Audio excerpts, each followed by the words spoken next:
Hello football fans.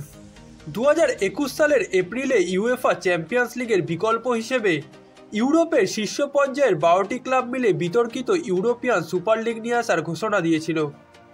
UEFA, FIFA ও club সমর্থকদের বিরোধিতার মুখে সেই পরিকল্পনা থেকে 9টি ক্লাব সরে যায়, যদিও গোপনে তারাও সুপার লিগের পরিকল্পনায় আছে বলে খবর বেরিয়েছিল। তবে নানা চড়াই উতরাইয়ের পরও বিদ্রোহী লিগটি আয়োজনের পরিকল্পনা নিয়ে এগিয়ে চলে 3 মূল ক্লাব রিয়াল মাদ্রিদ, বার্সেলোনা ও জুভেন্টাস। 2021 সালে প্রথম সুপার লিগ আয়োজনের চেষ্টা করেছিল এই ক্লাবগুলো। সেবার ব্যর্থ হওয়ার পর 2022 সালের শেষের দিকে A22 স্পোর্টস ম্যানেজমেন্ট নামে একটি প্রতিষ্ঠান গঠন করা হয়। এই প্রতিষ্ঠানটি মূলত সুপার লিগের প্রোমোটারদের, যারা কিনা গত বছরের অক্টোবরে ইউএফা ও ফিফার বিরুদ্ধে আইনি লড়াই করতে ইউরোপের সর্বোচ্চ আদালতের দ্বারপ্রান্ত হয় এবং অবশেষে কালকে ইউরোপিয়ান ইউনিয়নের সর্বোচ্চ আদালত রায় জানিয়েছে। বিদ্রোহী টুর্নামেন্ট হিসেবে পরিচিত পাওয়া ইউরোপিয়ান সুপার লিগ এবং এই টুর্নামেন্টে অংশ নেওয়া ক্লাব বা খেলোয়াড়কে নিষিদ্ধ করা বেআইনি বলে জানিয়েছে ইউরোপিয়ান ইউনিয়নের সর্বোচ্চ আদালত।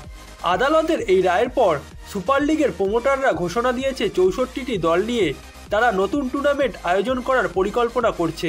এর আগে 12টি ক্লাব নিয়ে এই টুর্নামেন্টটি আয়োজনের পরিকল্পনা ছিল তাদের। সুপার লিগে খেলা দলগুলোর ক্ষেত্রে উত্তরণ আর অবনমনের নিয়ম থাকবে। 64টি দল 3টি ভিন্ন স্তরের লিগে খেলবে। শীর্ষ লিগ, যেটার নাম দেওয়া হয়েছে স্টার লিগ, সেখানে 2 ভাগে ভাগ হয়ে 16টি করে দল খেলবে। দ্বিতীয় স্তরের গোল্ড লিগে একইভাবে 2 ভাগে ভাগ হয়ে খেলবে 16টি দল। আর তৃতীয় স্তরের ব্লু লিগে দল থাকবে 32টি। এরা 4টি গ্রুপে ভাগ হয়ে খেলবে। কাল ইউরোপিয়ান ইউনিয়নের আদালত রায় জানানোর পর নিজেদের ওয়েবসাইটে আলাদা বিবৃতি দিয়েছেন রিয়াল সভাপতি ফ্লোরেন্তিনো পেরেজ ও বার্সেলোনা সভাপতি হুয়ান লাপোর্তা। পেরেজ বলেছেন, আদালতের আজকের সিদ্ধান্তটি ঐতিহাসিক ও বিশাল তাৎপর্যপূর্ণ। এ রায়ের 2টি বিষয় বিশেষভাবে লক্ষণীয়।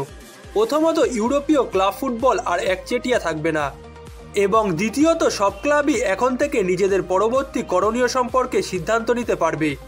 অন্যদিকে বার্সেলোনা সভাপতি লাপোর্তা জানিয়েছেন, বার্সেলোনা মনে করে এই রায়ের মাধ্যমে ফুটবল বিশ্বে একচেটিয়া ক্ষমতা নিরোধ করে ইউরোপে একটি নতুন অভিজাত প্রতিযোগিতার পথ খুলতে শুরু করেছে। এদিকে ইউএফা এক বিবৃতিতে জানিয়েছে, আদালতের রায় তাদের বিরুদ্ধে গেলেও সেটা সুপার লিগ আয়োজনের অনুমোদন বা বৈধতা দেয় না। তারা ইউরোপীয় ইউনিয়নের আইন মেনেই সবকিছু করেছে। নতুন নিয়মকেও স্বাগত জানিয়েছে তারা। ইউরোপীয় ইউনিয়নের আদালতের রায় আসার পর A22 স্পোর্টস ম্যানেজমেন্ট জানিয়েছে 64টি দল নিয়ে তারা সুপার লিগের টুর্নামেন্ট আয়োজন করার পরিকল্পনা করছে, এবং তাদের এই ঘোষণাটি আসার পর বেশ কয়েকটি ক্লাব এরই মধ্যে সুপার লিগ খেলতে রাজি হয়েছে।